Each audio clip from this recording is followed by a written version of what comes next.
In 2 anni i canali sono dimezzati, minor offerta ma più qualità. Anche questa è una rivoluzione del digitale terrestre. Sono infatti 513 gli LCN non occupati da quando è entrato a regime il nuovo sistema di telecomunicazioni, in parte a causa del passaggio di alcune frequenze alla telefonia, in parte perché ogni emittente ha deciso di lasciare solo alcuni dei canali che inizialmente aveva avviato. C'è una minore offerta, però diciamo forse anche una miglior qualità, nel senso che magari le TV hanno, diciamo, si sono concentrate maggiormente su alcune tematiche, canali, e hanno lasciato perdere diciamo, i canali che erano per loro secondari. Negli ultimi mesi ci sono stati dei problemi dovuti all'introduzione del sistema 4G all'interno della banda del digitale terrestre. Il traffico dati degli smartphone è raddoppiato nell'ultimo anno, per questo ci possono essere state delle interferenze con il segnale televisivo. Occorre risintonizzare a meno che non ci siano altre problematiche legate alle interferenze col 4G, oppure il fatto che abbia impianti d'antenna obsoleti, un po' vecchi, oppure risiedono in un condominio,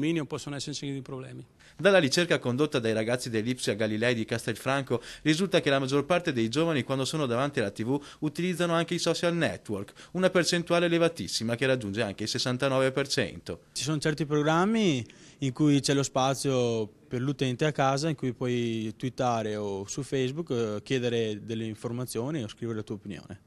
E dal 2015 ci sarà un nuovo cambiamento, sarà introdotto lo standard MPEG 4. Tutti i decoder, i televisori che noi abbiamo in possesso in casa non supportano questo standard, quindi noi dovremo ricambiare di nuovo sia televisori sia decoders che rispettino questa nuova tipologia di standard.